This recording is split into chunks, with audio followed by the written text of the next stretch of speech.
Recording now. Yes, I'll do that. Thank you. Good evening, everyone. I would like to call the October 10, 2024 Santa Ana Police Oversight Commission regular meeting to order. The time is 5:19 p.m. This meeting is taking place with in-person attendance at the Police Department Community Center. The public can also watch the meeting online via the Santa Ana YouTube channel or the city's website. Madam Recording Secretary, can you please conduct a roll call? Yes, Commissioner Castillo-Lawson. Here. Commissioner Durancy here. Commissioner Mejia. Commissioner Perea. Noting for the record, Commissioner Perea is absent. Commissioner Said. Here. Vice Chair Carpenter. Here. Chair Vega. Here. 6 members present. You have 4. Thank you. We will now move to the Pledge of Allegiance. If everybody could please stand.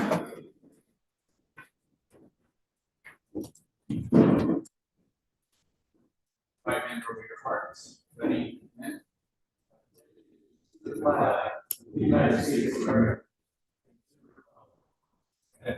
One nation, under God, indivisible, with liberty and justice for all.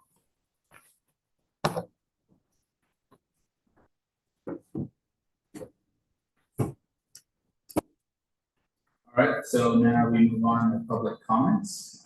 Now is the time for the commission to receive comments from the public on agenda and non-agenda items pursuant to the Brown Act. The commission may not enter into discussion at this time. Speakers will have 3 minutes for their comments. Madam Recording Secretary, is there anyone that wishes to speak in person? Chair Vega, we do not have any speakers for this meeting.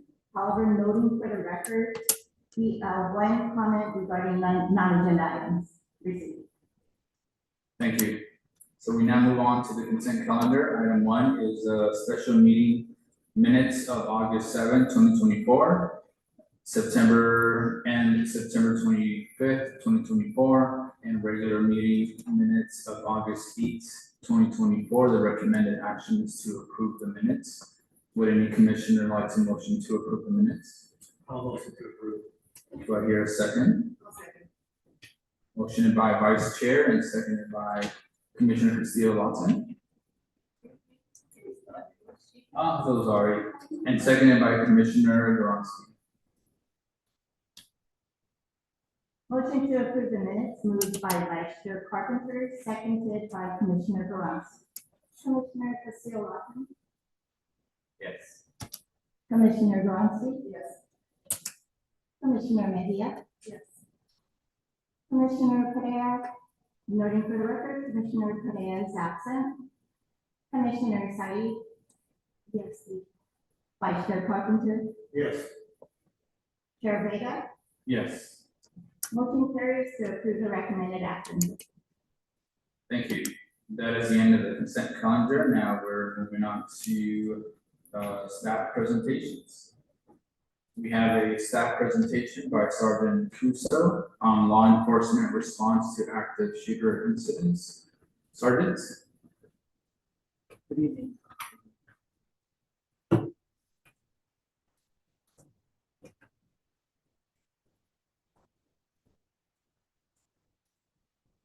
Good evening. Before we begin, I'm very honored That's okay. to stand here tonight and talk about a important topic, active shooter response by law enforcement officers. I'm a little passionate about this topic, and I'm going to ask you to please bear with me. And I told my bosses tonight, we tend to be a little long-winded, but I know time is very important for you all to get this. I'm passionate in the sense that. Has he started? Did he start the PowerPoint? Number one, in the law enforcement response.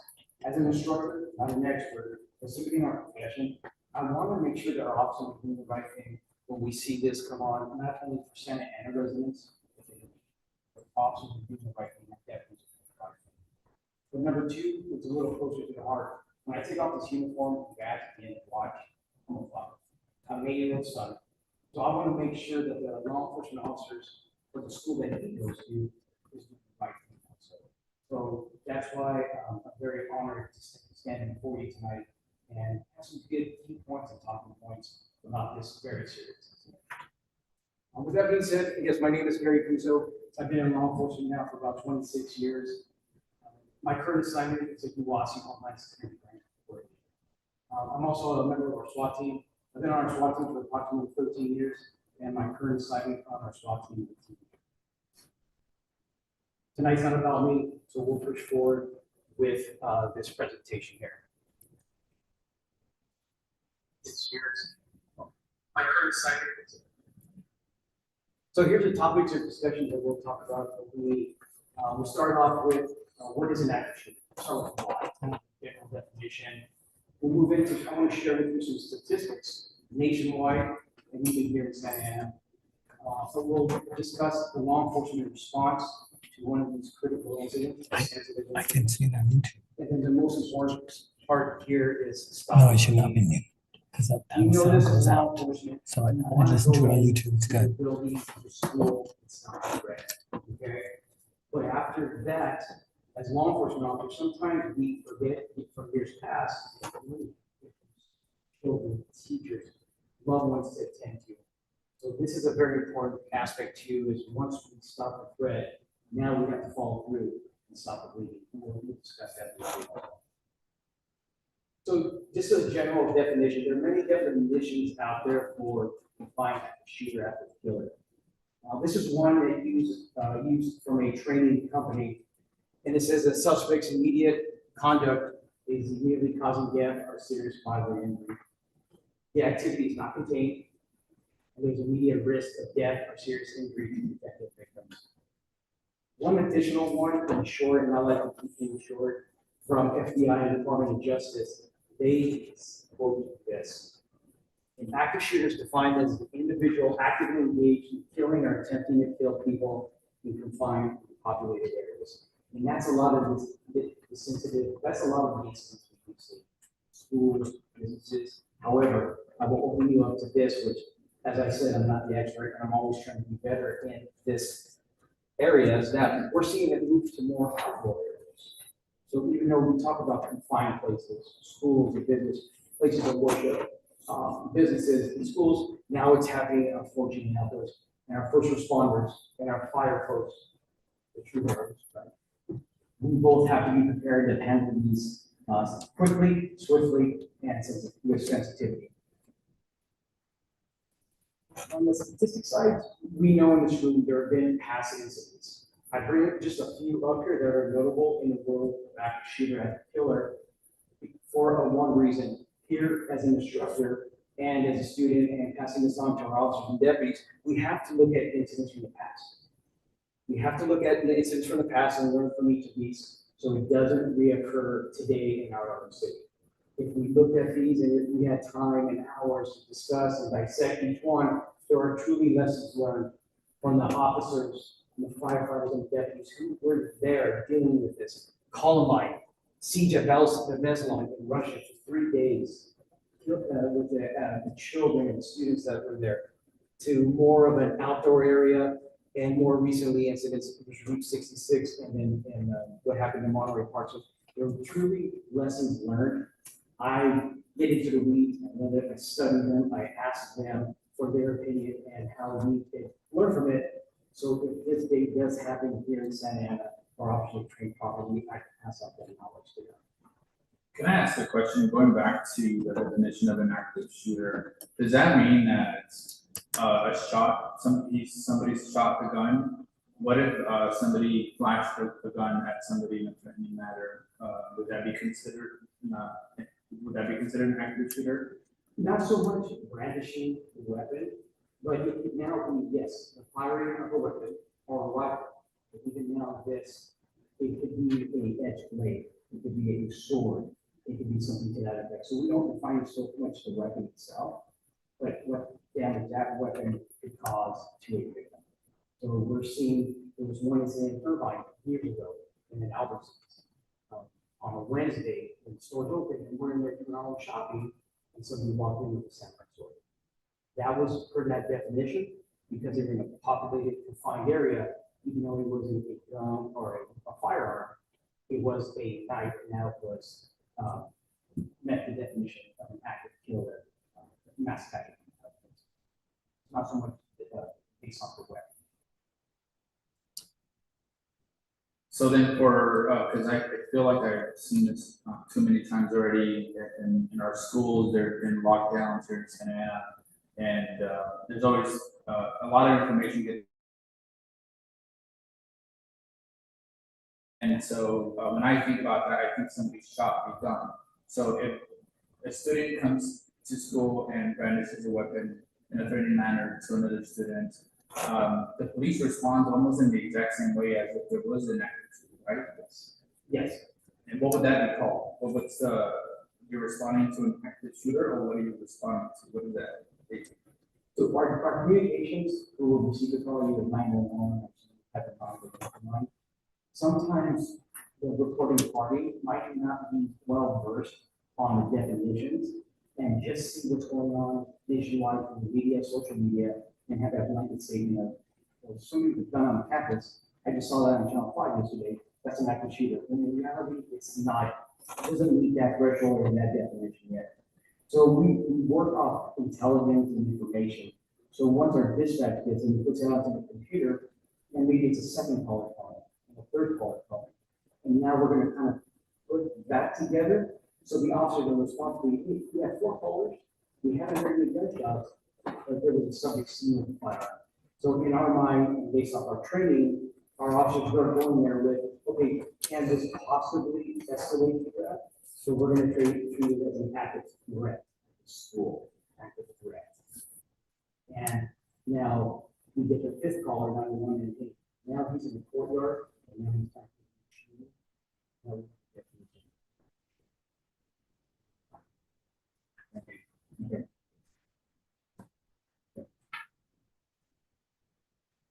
So here in Santa Ana, and putting this presentation together, it's not something I've had. I wanted to make it fresh and relevant for you all. We'll tell you here tonight. So I did a little research with my crime analysis here. And over the past 3 years here in Santa Ana itself, we were able to see that we had 13 swatting calls. That's a whole nother issue. But how does that start off?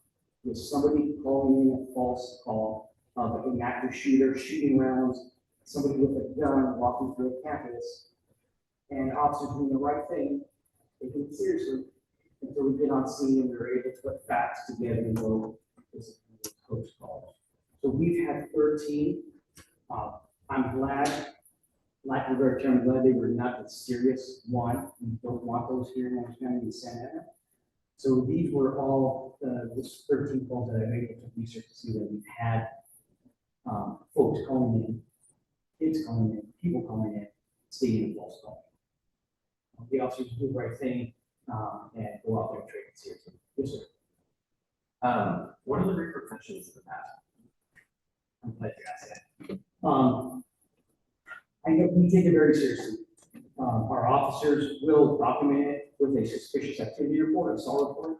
I'm working in Homeland Security now, some of those will field up to me, and we'll do a follow-up on it.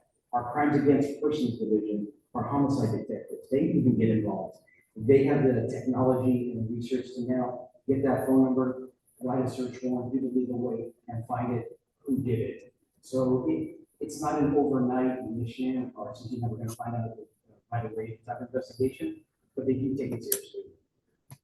I'll take you to, I think there was not one that different book from Parkland on February 14th on 2018. There were so many red flags and warning of that individual juvenile who caused that chaos on his school that law enforcement overlooked. So when I went to that presentation, that takeaway was, hey, law enforcement, if you get dispatched to a call at a house and you see those warning flags, and you see social media, please do something about it. Don't just go back in service. Do a simple report. Let Homeland look into it. Do a kayak and talk about that, or our homicide detectives. You take it seriously. Question that you quite answered, penalty for such a thing? We haven't really had prosecution or somebody to that effect yet. A lot of these 13 cases I mentioned are still open investigations because it's quite unique in the sense that the caller is going to use a cell phone number that doesn't exist off a cell phone tower here that bounces to New York. So that investigation is really pinpointed to an individual. We haven't seen the actual conviction or prosecution yet.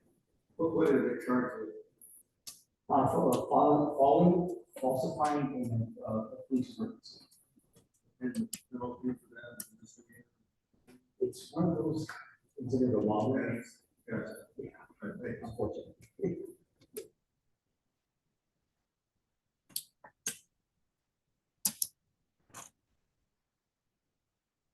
This statistic from 23-24 nationwide school shootings, per definition, not the brandishing of the handgun, but actual shots being fired, victims. From 2023, nationwide, we had 346 per definition. In 2024, year to date, we've had 50. In my opinion, still one too many.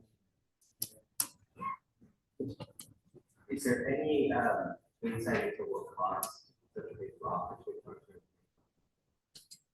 So no, based on the experts from the FBI and the DOJ from the studies I do read into, they can't ever pinpoint the why an individual woke up that day. Was there a pattern leading up to it? Partly. Did law enforcement mess up? I don't know. But they can really identify that this person is going to do this 10 days from now. But we still try to monitor it to mitigate any type of issue. When we do see things pop up on social media, our schools call, principals call, you might want to look at Johnny and not overlook it and deal with great detailed information. Maybe we could prevent it. And there's something going on at home.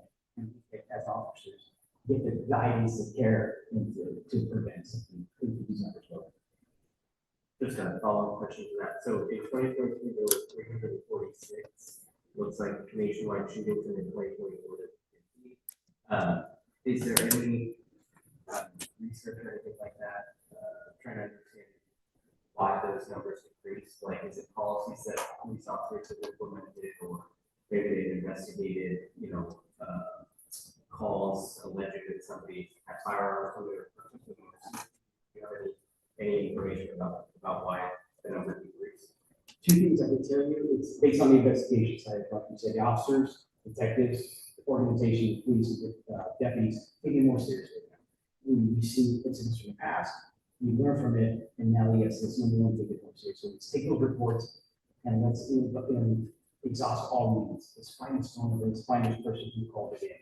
And then number two, we'll talk about it, Sergeant Sonntag's here, I can matter training.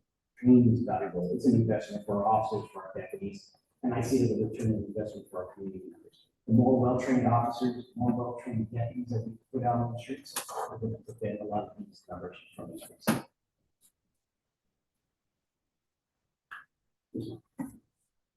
These numbers are just limited to school shootings.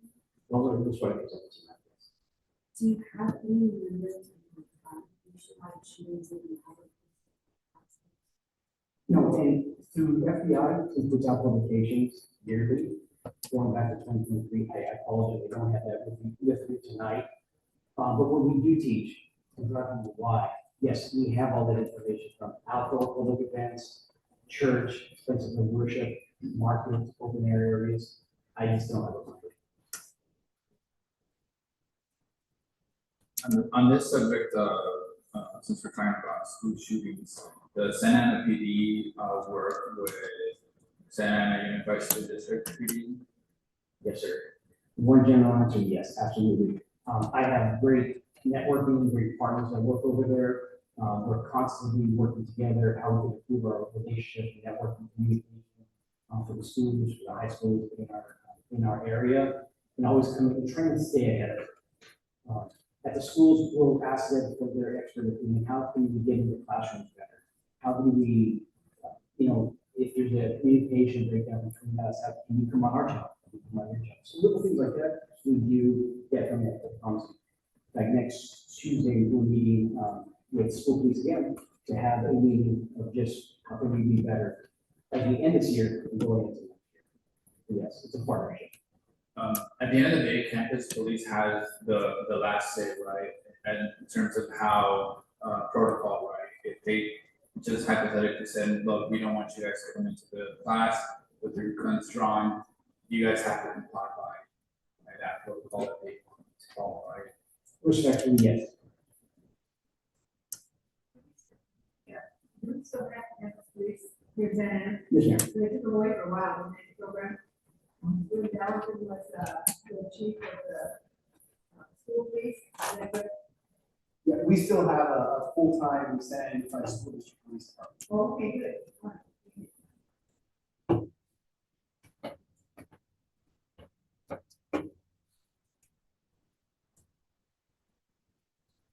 Some more statistics here, just, I thought this was interesting just to show to you, in a sense, the hours is attack, right, and understanding the why.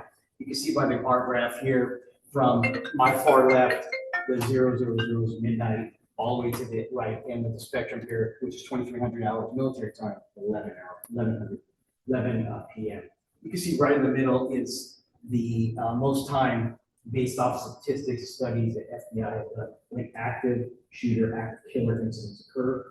And the really simple takeaway, unfortunately, for seeing in the middle of the bar graph here with increased numbers, you could relate them with the hours based off the definition, is that these killers want populated areas. So if you look, schools open, places of business are open, restaurants are open, folks are enjoying their Saturday in the outdoor park at a parade in Chicago when somebody interrupts their day by gunfire and causes a panic and chaos out there.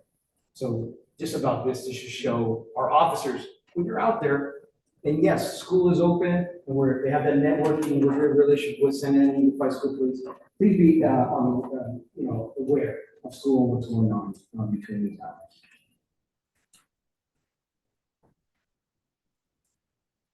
So resolution of an active shooter, kind of the definition of it. How do these end? How do these tragic incidents come to an end?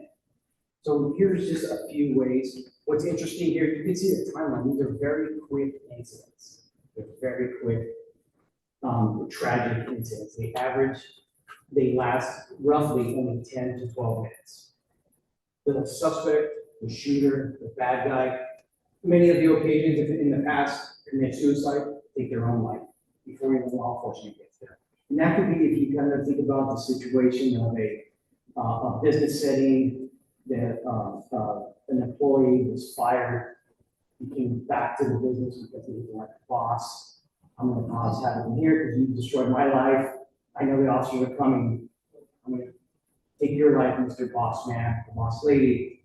You know, so suicide is one of the ways that somebody loses. And suspects will lose the advantage and can face violence. Simply give up. Simply give up. It's awesome to have school police because they are the first responders on scenes to our schools. So if they intervene quickly, they do the right thing. Our school resource officers, the two that we have for Santa Ana, the suspect will lose the advantage to give up and stop them at that school. You can see shooting in Columbine stops after 17 minutes of the first shot being fired. That is way too long. It took SWAT 41 minutes before they did the call. We're going to see, or I'm going to talk to you about the transition from Columbine to now. So we don't have that drawn out time where you're having more victims losing their life. So traditional response versus acceptable response here.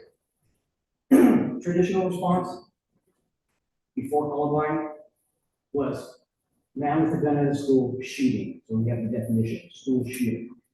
Officers would get there, establish a perimeter, not go inside, let's wait for SWAT, and go home at all costs because I don't know that teacher, I'm not invested with that student, I care about myself, okay? That's the way officers from years before Columbine were taught to handle active shooter incidents.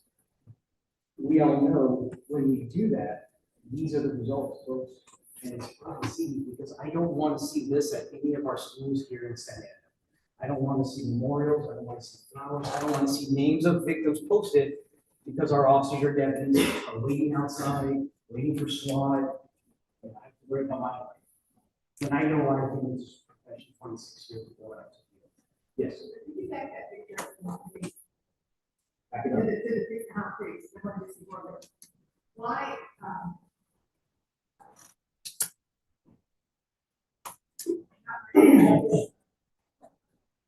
okay, establish a perimeter and then notify SWAT. Why wouldn't you notify the police immediately and then get this in?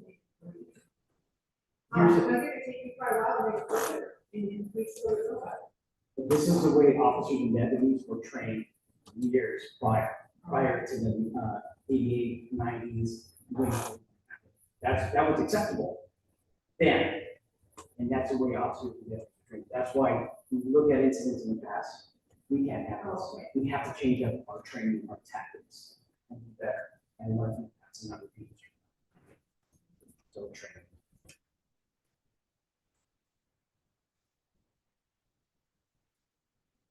So the traditional response, if I set up a perimeter, if I waited for SWAT, if I cared about my life versus that teacher, that professional, the business owner inside, or those students, those kids, this is what happens, right? So you have, in the Parkland shooting to the left, and then Uvalde, which that's said and talked about for hours. But if we did that traditional response, this would be what would occur. Fast forward, the training has changed dramatically because we look at past incidents, and this is the acceptable response now. When we hear that call for service come out on our radio and we're dispatched, we want officers establishing an immediate actions team. We'll talk about that. We want you to make entry as quick as possible. It's no more creating a perimeter. It's no more waiting for SWAT. It's no more waiting for my department to come here. We're now teaching solo officer response. Because the time it takes for me to get to the school, to the community room, if there was a shooter in here, and now I'm at the door waiting for you to come and make entry together, every gunshot is a victim. Every gunshot is a loved one dying. So now we're teaching solo officer response. Come in here using good officer safety tactics, using good common sense to stop the threat. Okay? And that was taught in years past. And take up the way it is. Because coming off Columbine, these officers in Nashville, I sat through this briefing, they're heroes at the Covenant School. They did the right thing. They did the right thing just a year after involving what painted that law enforcement as a bad picture for us. They got to the call, they got the call, they got to the scene, and if you watch this on YouTube, you can see their body worn camera action of getting into the school, talking to the principal, getting keys, and going in and hearing gunshots and going and stopping the threat. And they did the right thing after involving. So that training for them really kicked in. One other good thing about this, and we'll talk about it at the end, is the faculty members there. I commend them big time at Covenant School. They were well-trained staff. They sought outside training. They seek training from their own law enforcement agency in Nashville, and it made them more prepared of how to deal with this and how to protect the kids. So yes, there were 6 victims. Yes, there's still one too many, but the number could have been greater if it wasn't for the response of those officers, for the training and the mindset, and for the combination of the faculty and staff there. So it was a combination of good teamwork. So how does this look in real life? Responsibility of the first officer. I say it up there, I even put it up there, officer singular, right? We're teaching them, hey, you gotta get here, assess the scene, and do something. We're not waiting out those doors, we're going into there. So we don't repeat what happened at involving. So the officers, as we get on scene, they're told and taught to assess the incident. Is this active right now? Do I have to go inside? Yes, you do. Immediate intervention required. There's a lot going on. There's a lot of fog and friction and chaos going on. You think about 1,000 whistles, alarms going off, kids running out, staff, teachers running out. And it's up to that officer to make that decision and try to get information intel. Where's the bad guy? Where's the guy with the gun? And hopefully students or teachers will be like, he's in the library. Or we don't know, it's quiet, there's no gunshots right now. I think you're in the room 104. With that information alone, the officer's not waiting, and they're using good tactics, good common sense and officer safety, and moving to room 101, moving to the library. So that's very important. And requesting additional resources. So there's a lot going on for that first couple of officers, a group of officers, or that single officer. So in this case, active does not mean actively shooting, provided there's something. Yes. And that's, that bottom line there is just few responses, outside agencies that will be coming out, and helping us, to deal with this type of crime. What happens in a situation where, both involving training? Now, an officer arrives at the scene and suppose they come in, ready to go in the building. What do you do in that situation? What are the questions, or how do you evaluate the something like that, or basically like failing to actually work higher? Yeah, great question. So law enforcement itself, being in for 26 years, is a roller coaster, right? Emotions, right? Our officers are going to see a lot, deal with a lot. And the old analogy, hey, when you go home with your family, you get here at work, leaving your locker, take out the uniform. We take it home with us. I've taken home too many years, and it's tough. So to identify a problem issue with an officer, hopefully we've got ahead of that as an organization in the hiring process. And our background investigators do a great job of screening our candidates that are going to be good cops out here. So we don't have that panic attack, and I'm with you. And we put them through a 26-week stress academy to make sure when they graduate, and they go through a 23-week field training officer program, they're well trained, and we want to see how they are. And I truly mean that as a sergeant or something in the profession. We want to make sure our officers up here are ready for the job, ready for the experiences, and they don't get the pause button when they need to be called upon and make entry in here and stop the thing. So we haven't dealt with that, thankfully. And I know it's kind of case by case of how we deal with it, but at the end of the day, it's human nature.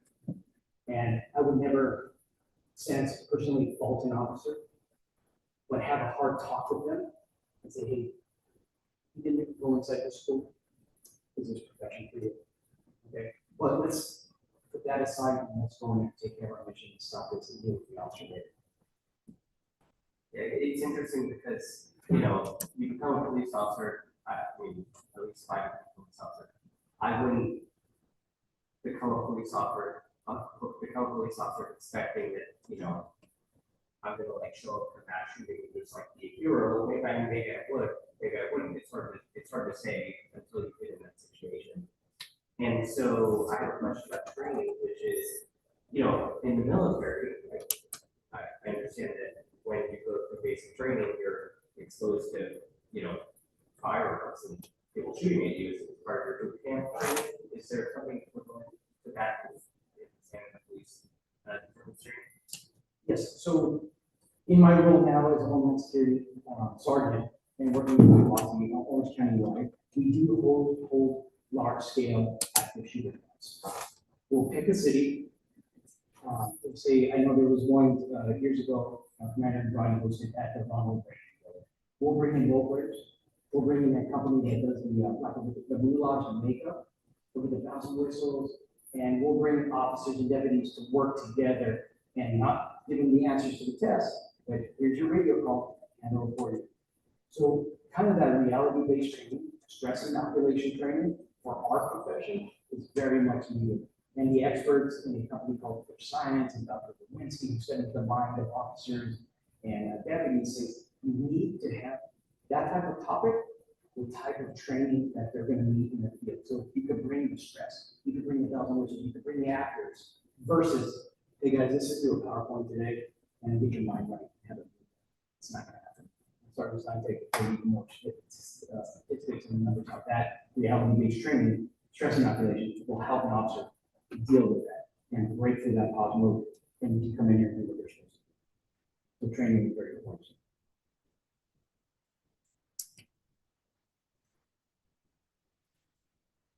So in an active shooter, the first couple of minutes are very crucial. We break it down to 3 types of response modes for that officer or group of officers. We cannot see if we have a suspect's exact location.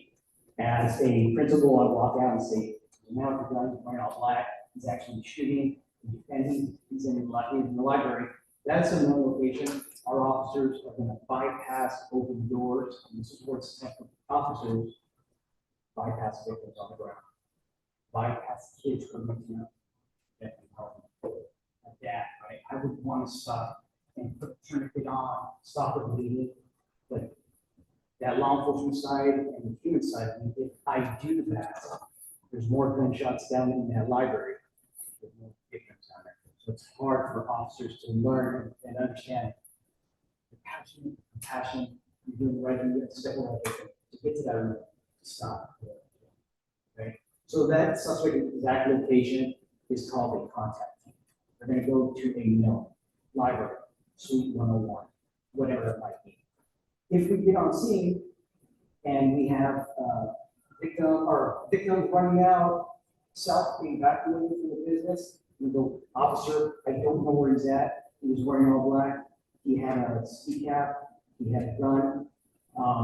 I think he's over there in building 2. We will do something that's called the search in blue, where our officers are now going to do systematic searches to try to find where this guy is. Because even though in my experiences in real life incidents and in the training, even though a victim or a witness would say, the officer comes so, I think they're in the library, sometimes a suspect will be in the library, but then go to somewhere else and somewhere else. So when you don't have a known, you don't have a stimulus, you don't have a sound, officers are trained to get into rooms and systematically search until we find something. Now, in the middle of our systematic search, say we're searching and now we hear gunshots down the hallway, we're stopping our search, we're pushing down that hallway to a known or where we heard the gunshots. We're not taking our time looking under the desk, whatever, because there's more gunshots down there. That's what officers go back to the conflict. And I wonder if maybe you're going to discuss this a little bit later, but I think my question is, how do you de-escalate the situation, but at the same time, I would like to better understand the policies on how do you also be sure that you don't use targets and somebody has very vague descriptions. That can be a lot of folks, especially at schools, right? Kids wear uniforms, it's really hard to how do you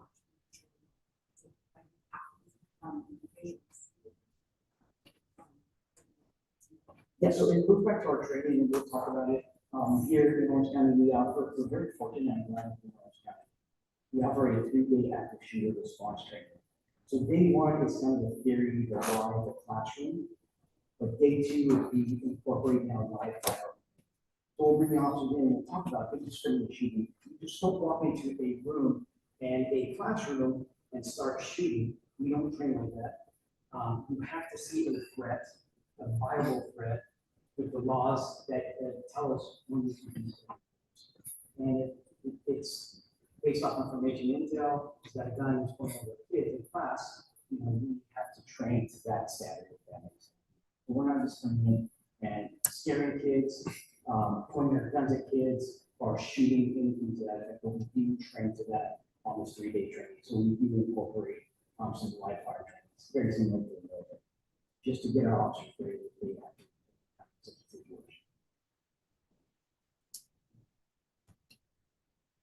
And then the final component here of the modes is the rescue mode. As I mentioned, it's very important is that now the shooter, the bad guy is down. Officers doing the thing, holding on the suspect, taking into custody, applying life-saving measures. Now what about all the victims, the children, the faculty in the hallway? So the next mode is the rescue mode, where it takes not a supervisor, it just takes our officers who are well trained in this, and we run repetition after repetition of shooting and stop. Now you're part of the rescue. What are you going to do? You have the right tools on you. You have the right training. Now let's go triage and get Orange County Fire in here and start training them to be better victims instead of just sending them out of bed. It's sport.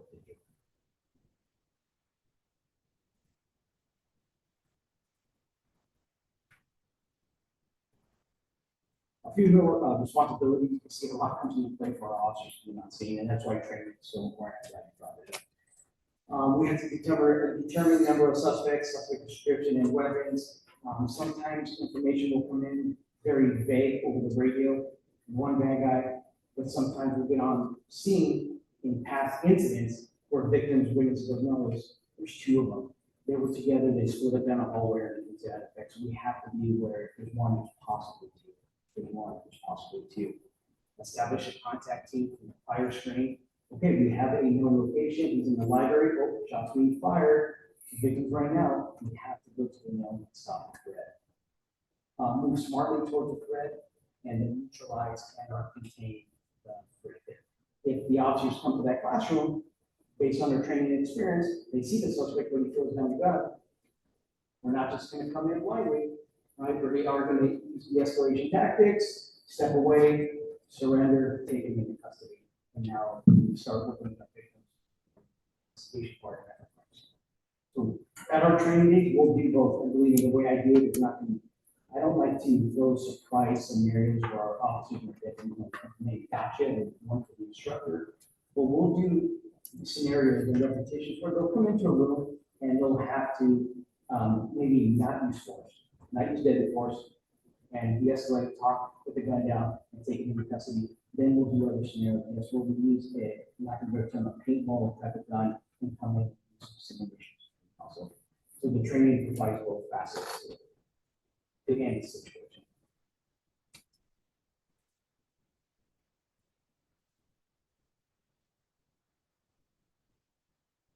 Once this kind of ball is in motion for an active threat incident, active shooter incident, what comes into play is if I'm 6, 7, 8, 9 late to this incident as a supervisor or not, what we're instructing our officers now is that there might be enough officers in the business, there might be enough officers inside the campus. We need some form of leadership outside. We need to take control of this. So we don't have incidents and we don't miss the second bad guy. And we don't let victims pass away. So it takes somebody that 30,000 foot view to step back and say, hey, I'm hearing on the radio, there's enough officers inside.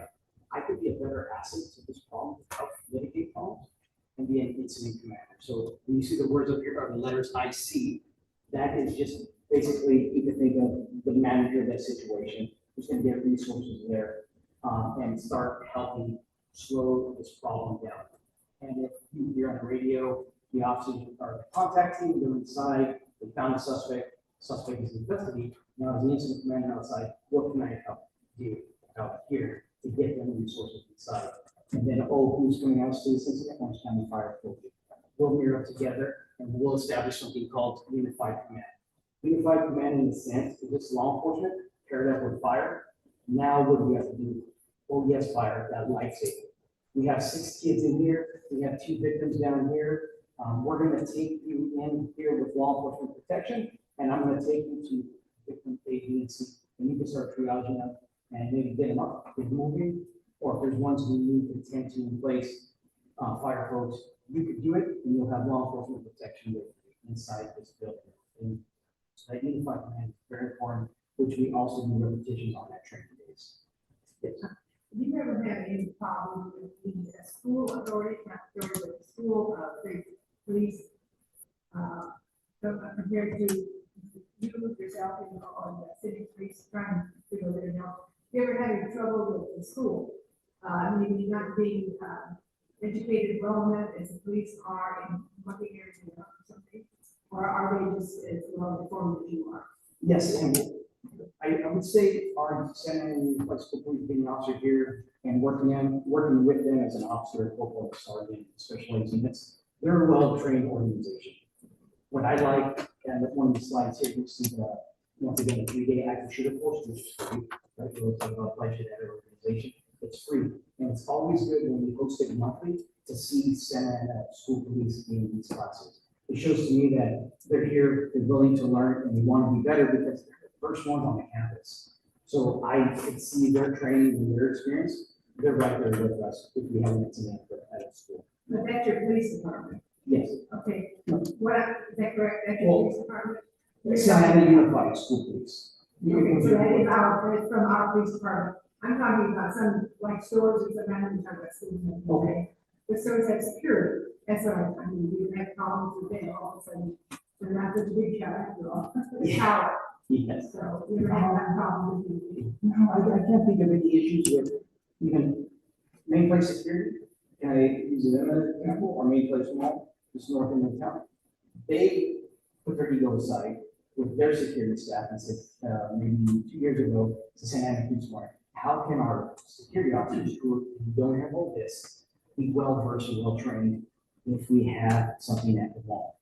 So I was part of that training, and it was impressive to see that from their management, bringing on all their security officers who don't have the body armor and the tools, but they still wanted to know what we could do and what to expect when Santa Ana Police, Orange PD comes on. Because for one of these incidents too, you think about the way we put on our radio. In the middle of Santa Ana, so that means like small meeting, freeway, California Highway Patrol. So if how can we do that? How can we stop that lead? Because we have these first aid kits. So maybe if I don't have a gun and stuff, can I give you, officer, more information? That guy's in Macy's.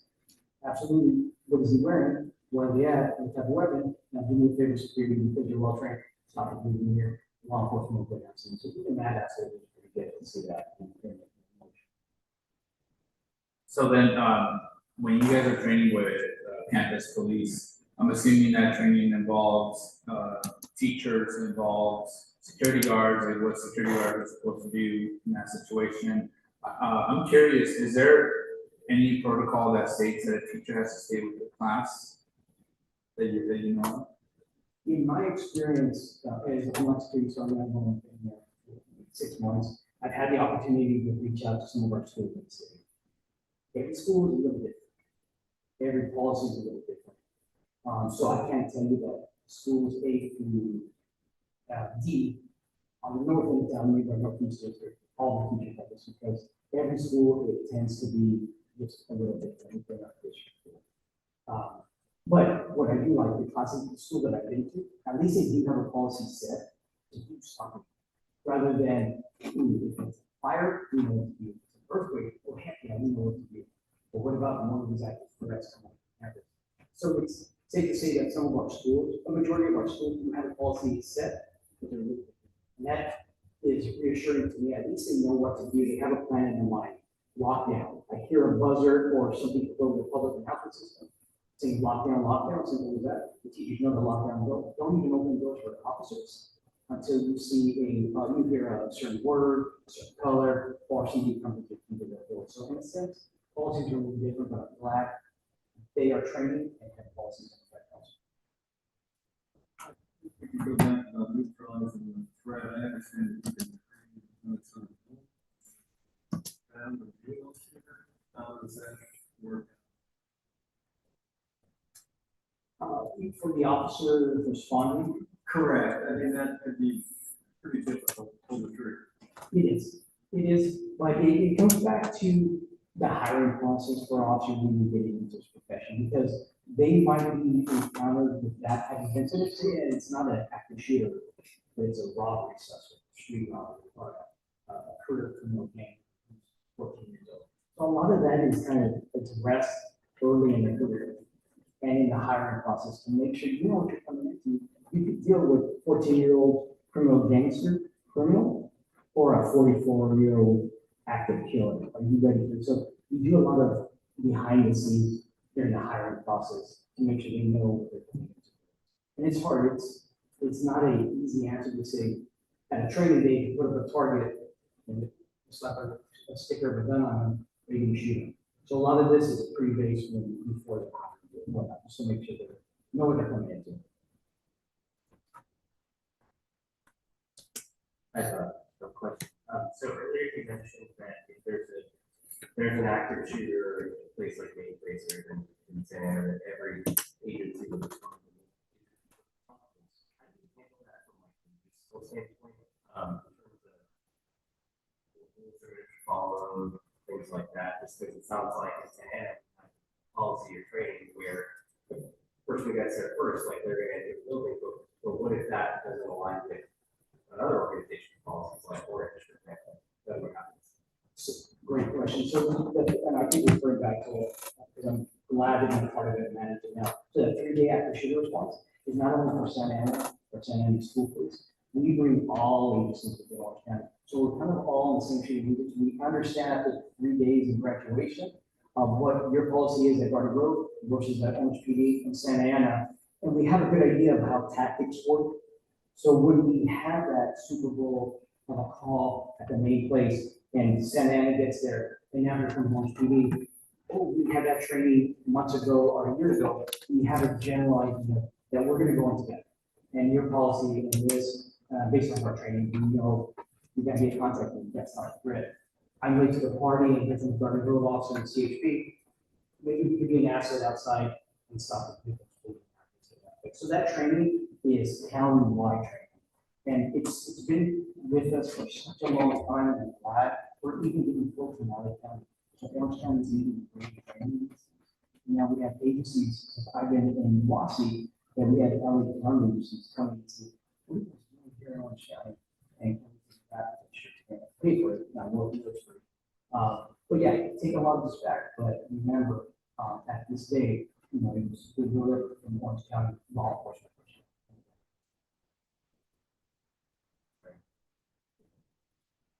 Yeah, actually kind of a follow up to your question. Let's say it's close to Orange. I know this might sound bold and crass, but do the parks police have a responsibility to respond immediately? Or is it kind of like, well, we got this happening? You understand my question? I think coming off Columbine and seeing past tragedies evolving more for the lack of officers not responding, we became an officer and we took the oath. We know that, sure, I'm an officer for Santa Ana, I'm an officer for Orange, but if I hear something on the radio that needs me right now, because I know what I want to do, I'm gonna go to the next city.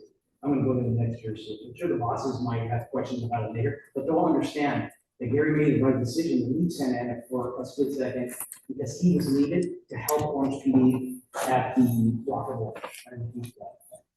So it's somewhat driven into an officer of the deputy's mindset that even though I might be, this is my city, I'm an officer in the state of California.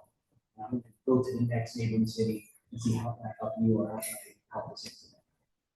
If that answers your question.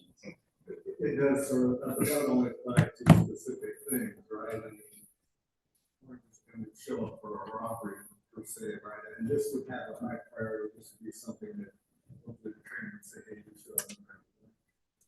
That fair assessment? So it kind of gets, we have a radio channel here in Orange County, which is a county-wide channel. So if we had such an incident, say for example, a robbery, we put out the information, be on the lookout for this car, black car, tinted windows, 4-door, 2 male Hispanics on the way, firearm case. And if the crime occurred in Santa Ana, drives to Orange, Orange is going to remember that broadcast, see that car, and do a high risk traffic stop. So that partnership, that teamwork, even will work on criminal investigations and not such a big, also with a big incident such as this. It does, and it's kind of a little, but again, because this is a big city, where offices are spread out. Orange might be closer, Pleasant might be closer, I'm just kind of, since I know that they would show up as a priority. Because one of the 13 incidents here that I presented to you about the coach call, unfortunately, that we've experienced in Santa Ana. I know for one personally, it was at the main place mall, where as a supervisor, I responded. And as we got on scene, met with security, and kind of slowed things down and found out it was, when I turned around, I saw CHP there, Orange PD, who I didn't request. And the watch commander at the time, the lieutenant in our station, didn't put out a mutual aid request. So officers are doing the right thing. And we want to have a better response to these incidents. And if I could be an asset from an outside agency and stop the killing, and maybe I'll get there first before Santa Ana, they're going to do it. Our officers are trained that way, and they do a great job right now to make sure they will respond even out of the city help for the big or small incident.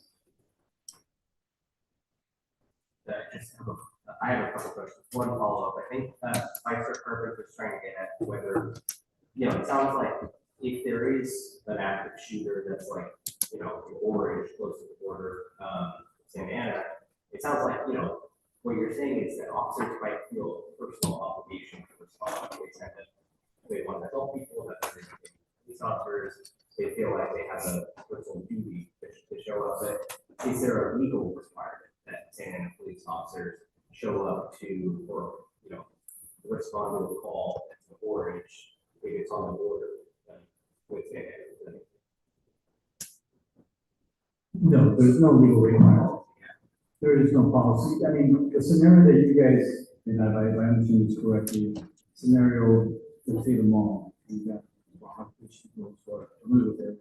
It's usually crowded with OHPD sheriffs, and they hear the gunshots. I bet you say they're gonna go and sit.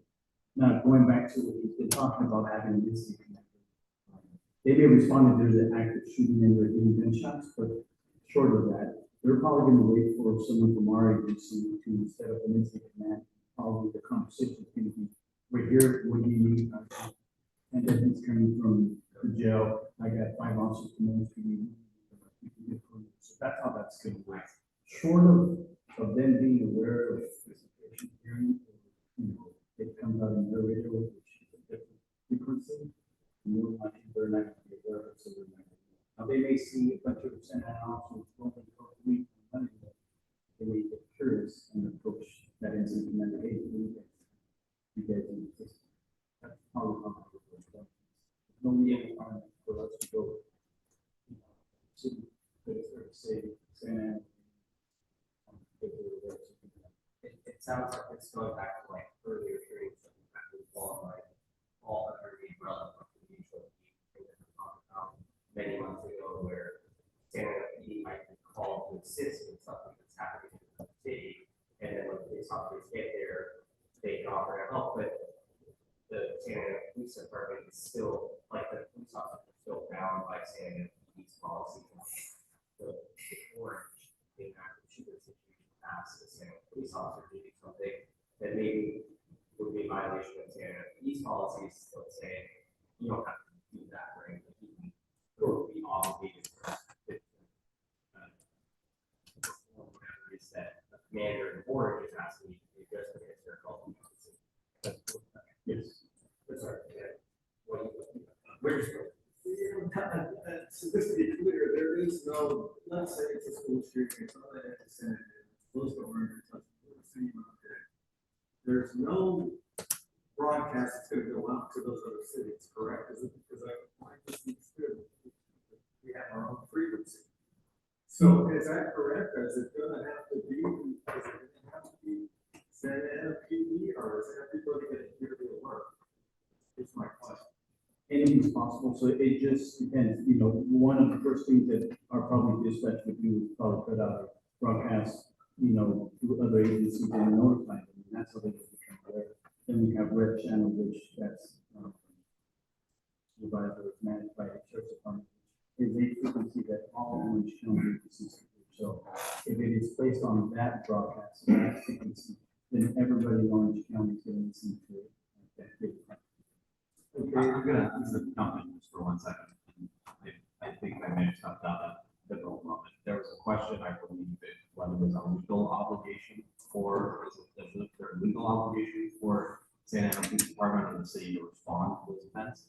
So I think the best way to address this, because I don't know the answer to that question. Our legal advisor, Tamara Bogosian, likely knows the answer to that question. So what I would like to do is I'd like to pass that question along to her and get back to each of you. I think I know what the answer is, but again, I don't know for certain. Tamara Bogosian, so if that's acceptable to all of you, that's what I'll go.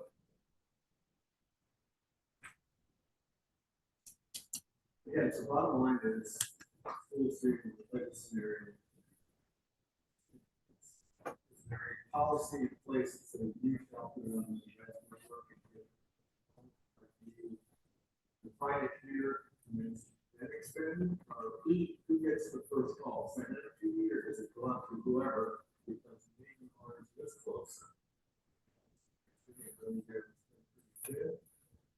So who's gonna get, what I'm saying, to say you're gonna respond immediately is kind of arbitrary when you're not close. If that makes sense, and who's gonna get, is it gonna go out to everybody, so the closest person can respond? It's a cell phone, it's probably that phone calls from one of the or it's kind of where you see so they can't answer the question because we're blind.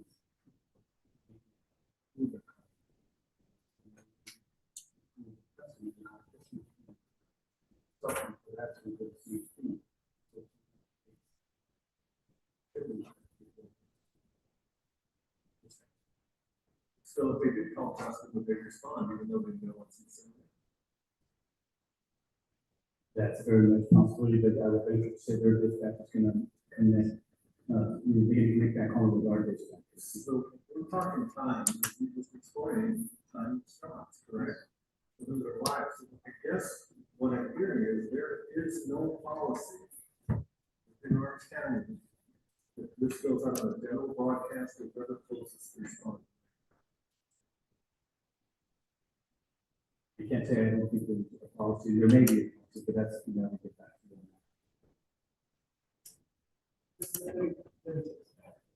So, Gary has a job as a license coordinator. We've seen how that job also.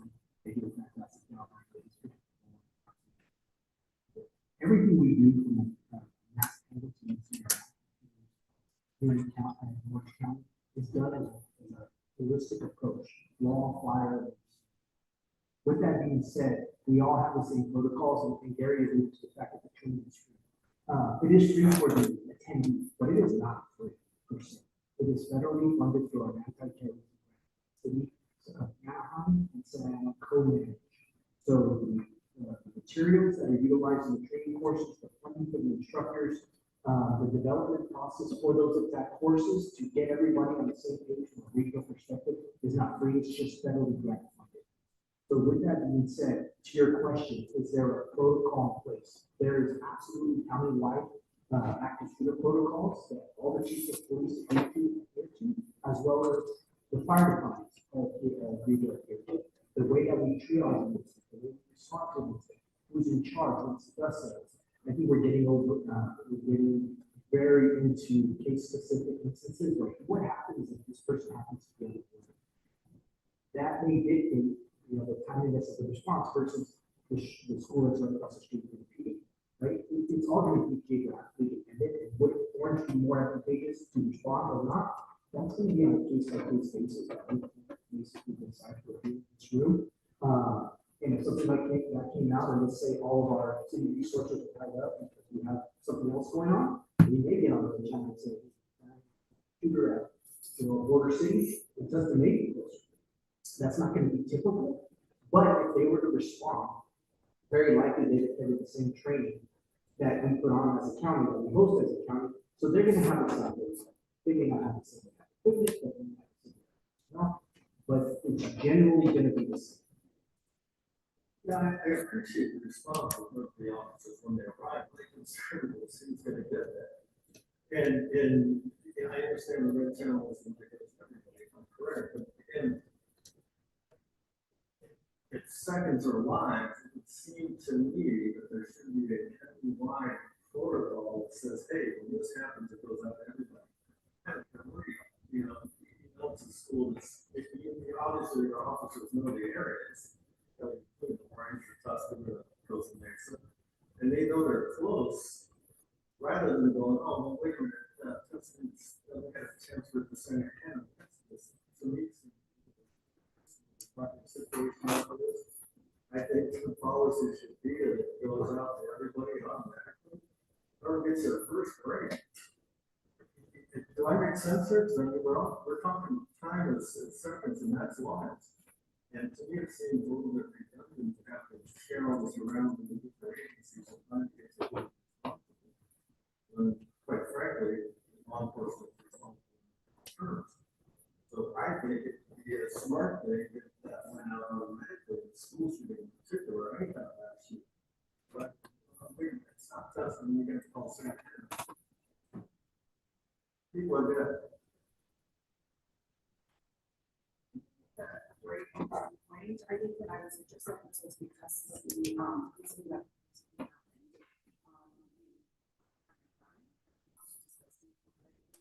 for me, it's interesting is to better understand from your perspective, obviously you're all different perspectives on the field. What are the possibilities that you believe that should be updated, right? Based on these things, and are there anything that you realize actually we need to update our policies because X, Y, and Z is missing?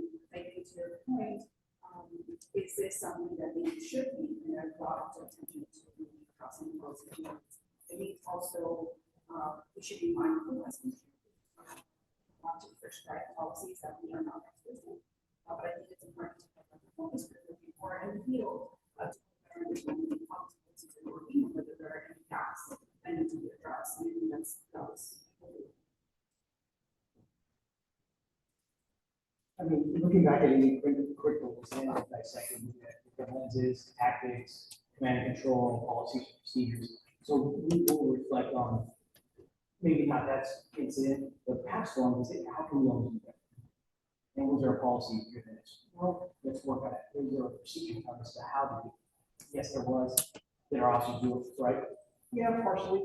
But maybe we need some more training on that specific policy procedure coming off that incident, if that makes sense. So definitely we do, in a sense, talk about or debrief critical incidents and help them with them.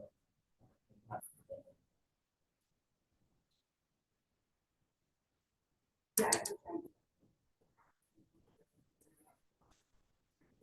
I think my question is different because right? There's an issue within policy or a gap within policy that prevents work. And then there's an issue within practice, which you will have the agency to. But if there's a policy issue, then that is different because you're not able to address that as quickly as you wish. And as commissioners, and we're in that position where one of our duties is to actually address the policy. So that would be helpful if you think there's something that could be further addressed, or maybe this is public policy and we can look at it.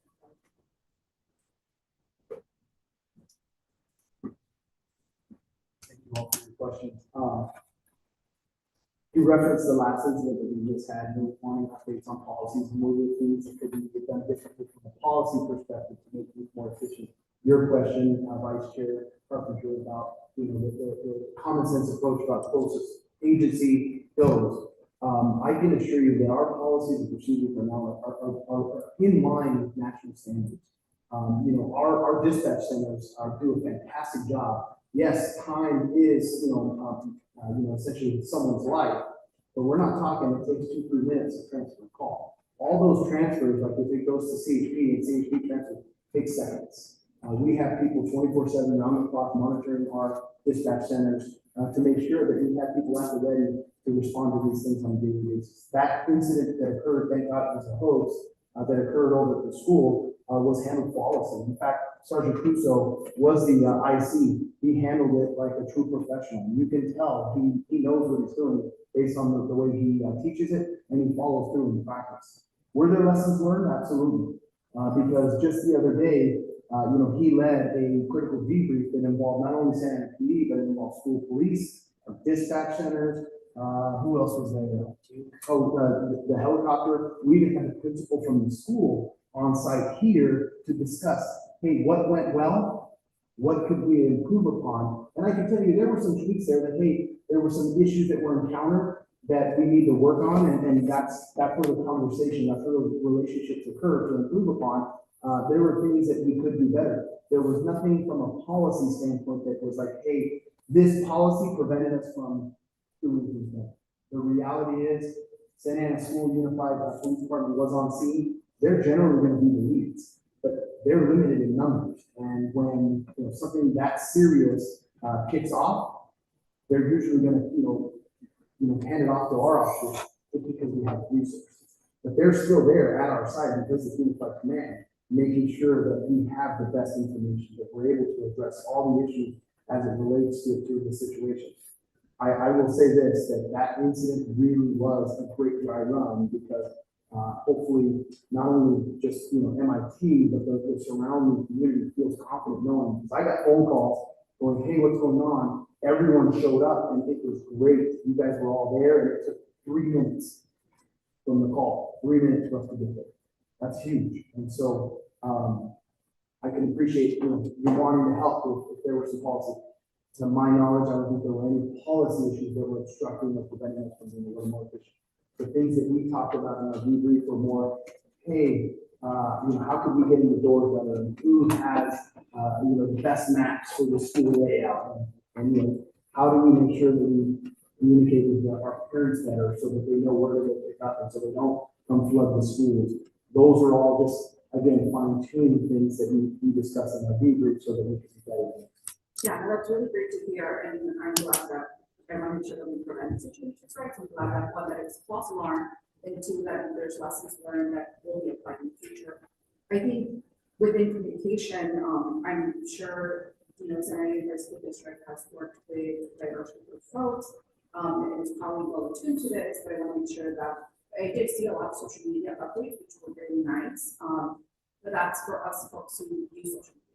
And a lot of parents, especially if they're bilingual or they use Spanish, are usually not on social media, and I was just making sure that there's some policies in place of updating. I don't know if that's your responsibility, that's a school responsibility, but just kind of like. Absolutely. So we were communicating through social media channels with the principal himself, who was there because their PIO didn't make it out to the city, was also communicating via social media. And I will tell you this, the school district has a very robust system to call parents, to notify them of emergencies, to notify them of updates. I'm not sure if they triggered that system, but I know the principal was on hand. He was standing, at Sergeant Crusoe's side to be able to do that critical evaluation. Hey, we need to get this information out because we don't want parents to. There was a lot of communication going on, and even then, we were like, hey, we couldn't do that. So thank you for that. But yeah, no, that was a huge incident that really kind of, to Gary's point, that 3-day training countywide really puts all of the officers on the same sheet of music so that when it is real, if it's ever real, we're all operating with the same information, with the same tactics and the same understanding.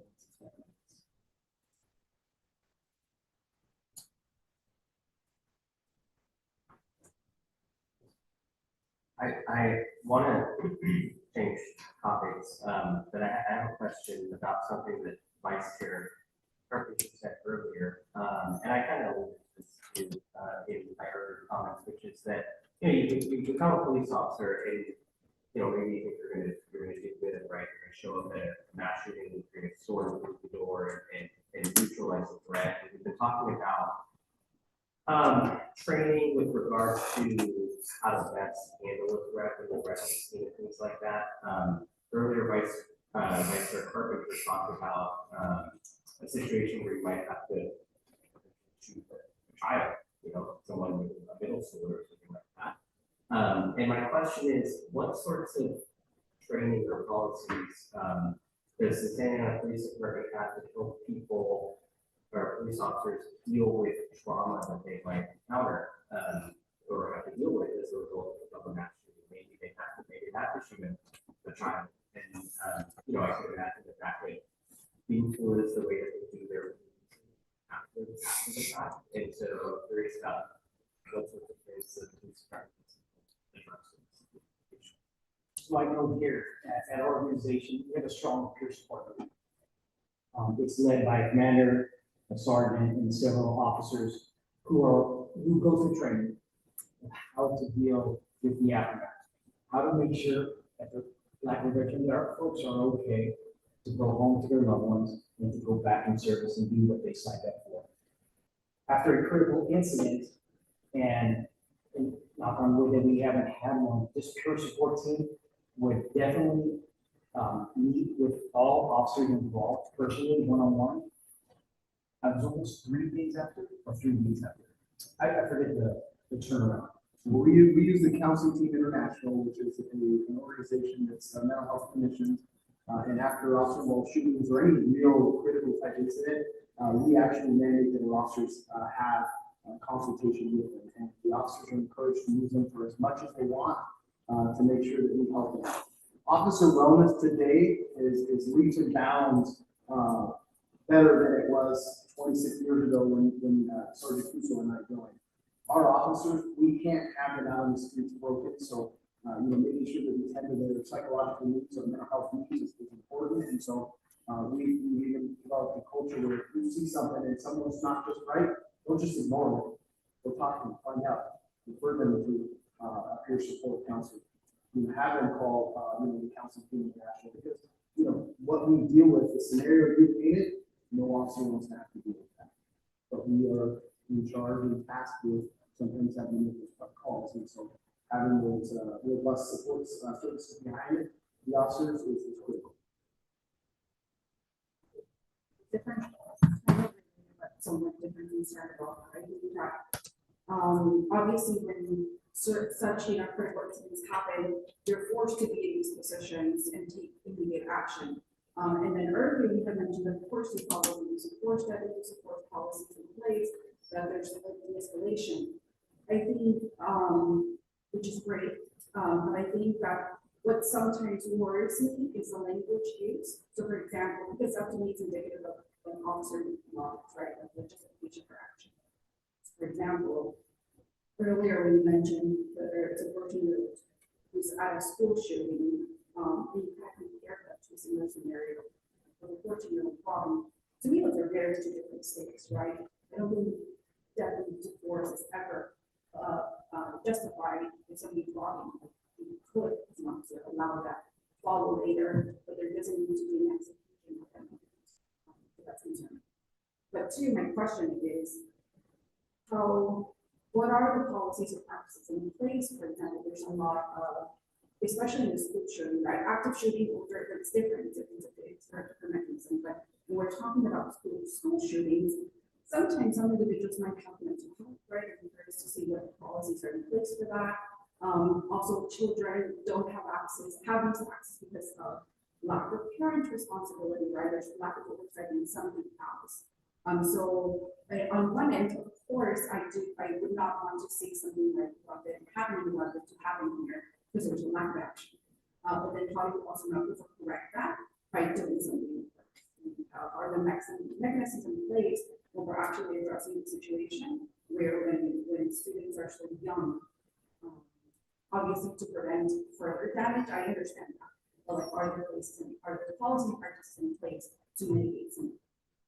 I know our officers go through mental health crisis training. So they get different going on calls where they say this is not a, so to say, a bad guy, but he might be in a mental health issue.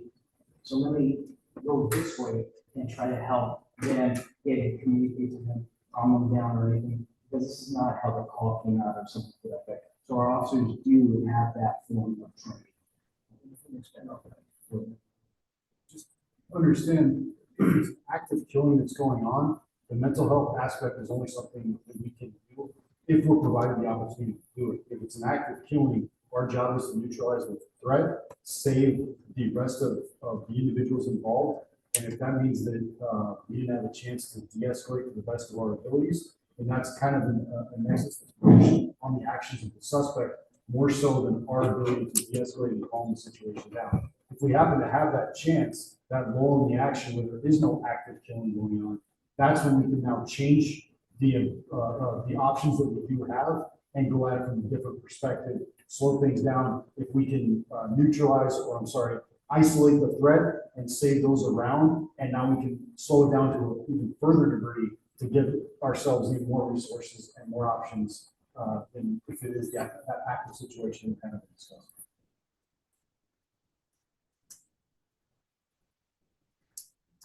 This might be a stupid question, but it's just me. Has Sania PD ever listed like an auditorium or cinema where you teach parents what to look out for? Because you guys are investigating signs and social media and things that, for example, I forgot, I think it was in Georgia, there was a teenager who shot up at his school. There was obvious signs that something was wrong.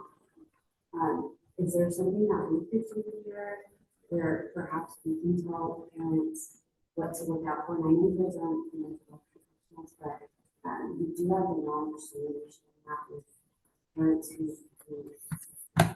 might not know or don't have the time. I'm not sure. I mean, Commissioner was talking about parent responsibility. I think that's a big part of it, but maybe we can. So I know I can speak a little bit on our community engagement team. We do host a parent academy. It's roughly 7 to 8 weeks in various topics where officers will interact with parents. And it could be anything from recognizing signs, going to your room, and if you start seeing graffiti and changing your child, as a parent, we're gonna give you tips and techniques to get across, and then we're not gonna end it here at the end of the 8-week course. Here's some literature through Orange County, the resources to help you deal with issues that might occur at home. So one facet is through that Parent Academy for communication. I've heard great results on that, because parents do come in and they go, I didn't know for this, or I saw it, and I didn't know it meant to me, and we appreciate that. So there is one, that is one thing. I think the school district also does engagement and outreach with parents. And in fact, after this last incident, the principal asked, hey, I would love to be able to partner with you, school police, and see if we can have a forum for and kind of discuss, hey, what to do in a situation like that. We're always open to do that, because again, the more information we can put out to the parents, the better educate them, the better off it will be to hopefully prevent it.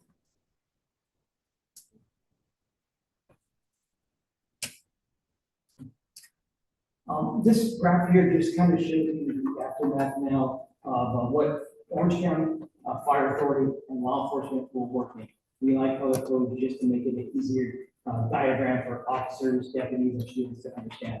Cold zone is outside, warm zone, we're getting a little bit closer to the active threat. And a hot zone is still something active. Orange County Fire Authority will not go in. In essence, the yellow and green is now we can start treating victims, and Orange County Fire versus staying out in that cold zone and not doing it. Things have changed. That's only if you know where the active threat is. So you've identified classroom, auditorium, where the threat is. That's where this starts coming. Yes, and that's going to be that communication piece or leadership piece outside of, I'm sorry, referring to school, but say the school campus, where law enforcement pairs up the fire and says, hey, a battalion chief, this is what we have, A, B, and C. At this point, we have a suspect contained to a room. We're trying to de-escalation tactics, we're negotiating them for a peaceful resolution if it's going down. But however, we have everything in that warm zone, in the cold zone that we need to come up with. With that, absolutely, we're going to send fire in, and the law enforcement protection will do it versus years prior, fire agencies would not do that. So their training and their tactics and their mindset have changed.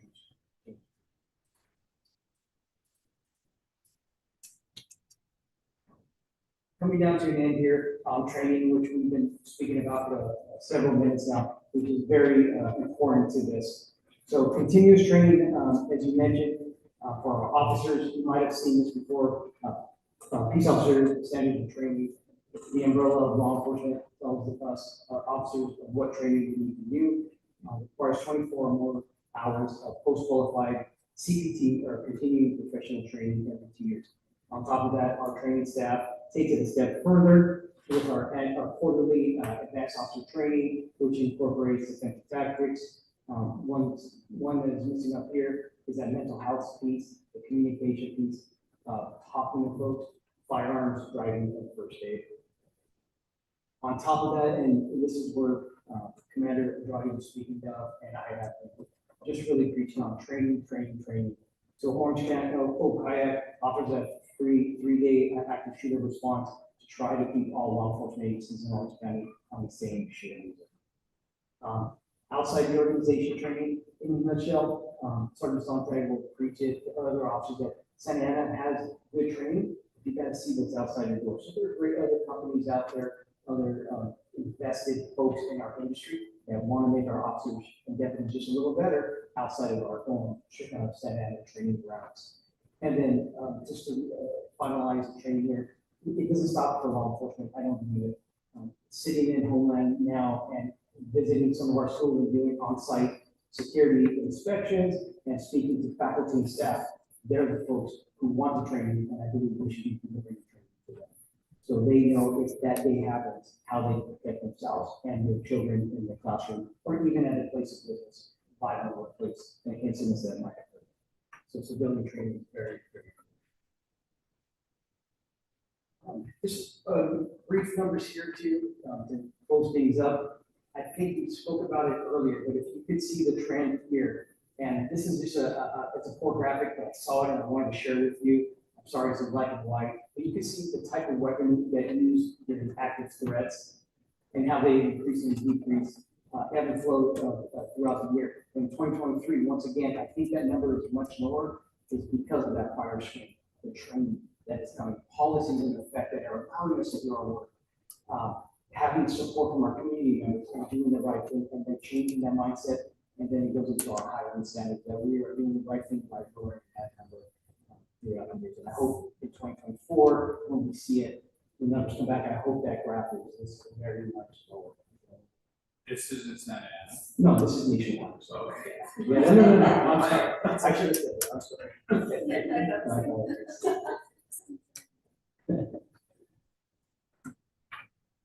That's all I have for you tonight. I appreciate your time, questions, and as I said at the beginning, I'm very honored to have this discussion. I hope I made a little bit more of a better understanding and sense of what law enforcement response actually is. And I thank you all. Appreciate it all. Well, thank you so much. I actually had I don't know if this went over my head, but looking at the cover page, which part was stop and bleed? That So the unified response? yes, sir, that's that color code and apologize. So that's basically now law enforcement having that conversation with fire. Hey, I need you to go into this color code, the one zone, because I have several victims, but the bad guy's down there, and we're dealing with him, but you're safe to come in, so let's stop the bleeding. Years prior, you didn't do that. It was just go to the bad guy, go to the bad guy, for kids, children, and loved ones that bleeding out. So we should stop the bleeding with a formal response. Thank you. Thank you.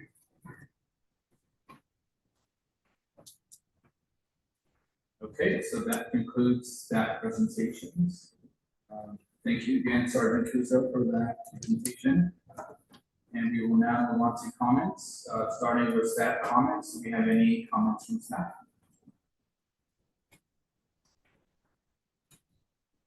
Okay, so we will now move on to commissioner comments. Do any commissioners wish to provide a closing comments? Go ahead, Commissioner Grossi. Listening tonight, I think, I didn't really know about that, but it's nice to hear it again, is that, new officers, our police department, busy reviews. And, everybody realize it until, we heard everything tonight that you do, and you go through, and all the knowledge that you have, and the actions that you take, and how you're trying to, you have the people, 50% I have all the children, in concern, in your hearts to say, you gotta take care of this, and you gotta get educated on this, and get educated everybody else on this. So I think it's really hard to be commended, whether it's work for your education, or your policies, and, you take the time here with us, what I'm trying to do, which is that we really appreciate, I should be another one of those. Thank you.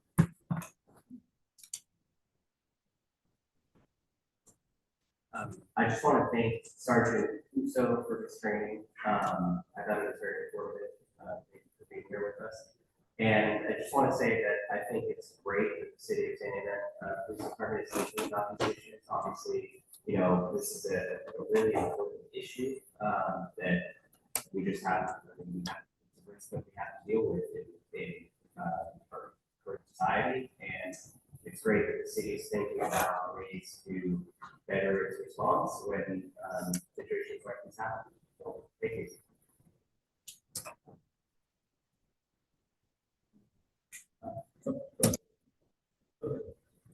Yeah, I would like to also echo, thank you so much for such a great informative presentation, and also like the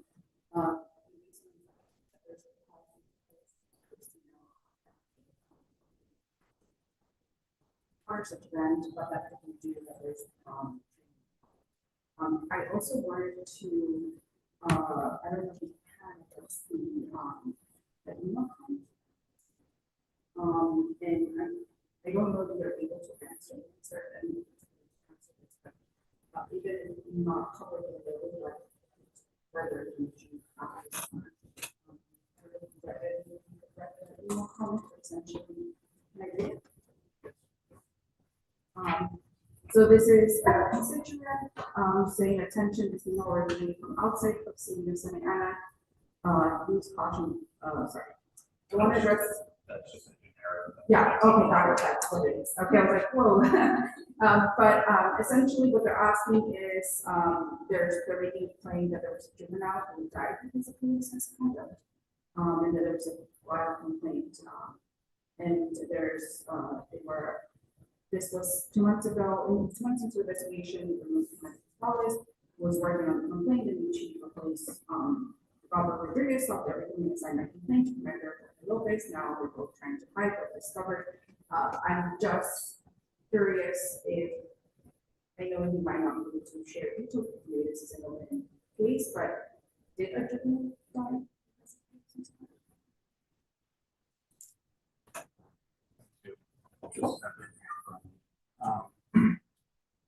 This particular complaint could address guys in a closed session or drifting into regarding penal code or WARs, also the confidentiality of the complaint. Conversation that we could have, we could talk about, so again, we could session for next.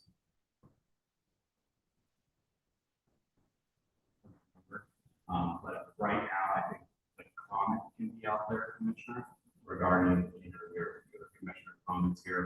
Again, provided there's not too many confidentiality issues, but the conversation, discussion surrounding that and the more compliance. Yeah, we're trying to make sure, that's why I asked for it, but I just want to make sure that we acknowledge it, I wasn't sure. I wanted to make sure that this person is.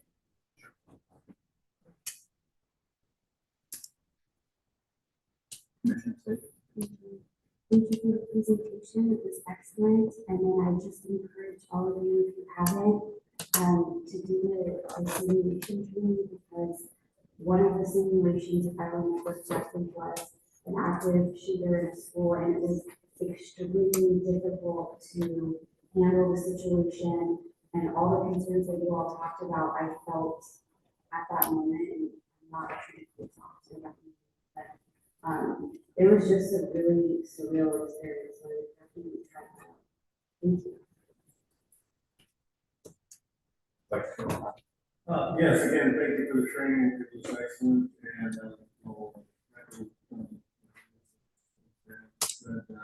familiar that we were doing. Let's see, we'll sit here and judge things and through it. And I'd like one thing to comment also, my comments should be construed as trying to set policy, that's not the intent. My policy, my comments are strictly my own, there were comments that I saw issues with. That's not me, I'm trying to set policy here, I understand it's a community decision, so.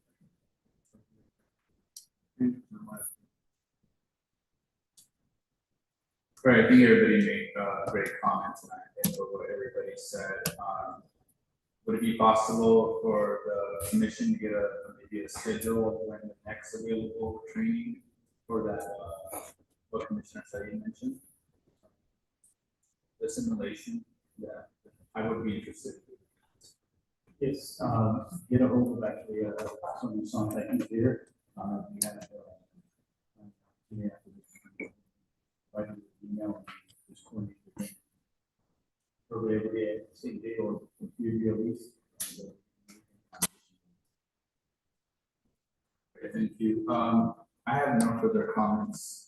With no further business before the commission, I hereby adjourn the commission meeting. The time is 6:53 p.m. The next meeting of the Police Oversight Commission is scheduled for November 14th, 2024 at 5 p.m.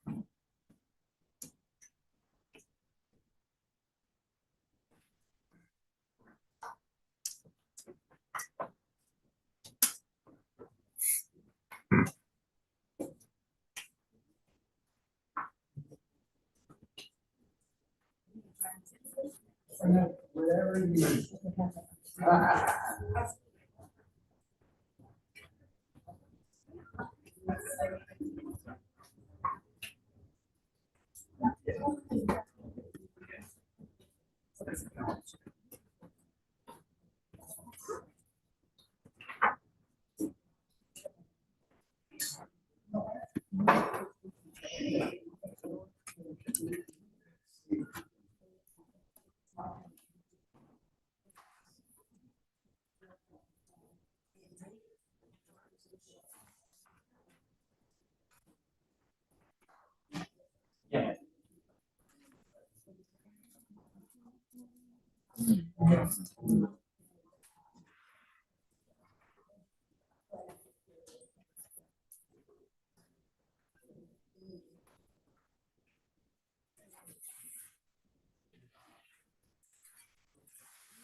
Are you gonna take all your equipment tonight, or are you gonna bring it down tomorrow?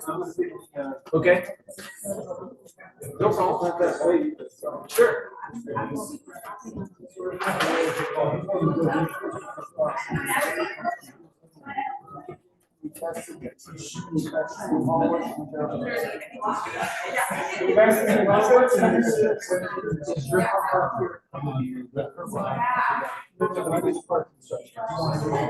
Yeah, I will do that.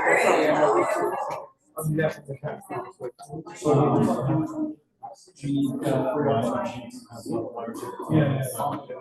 Well, I'll stick around. I'll stick around. And Brian, helping me out too.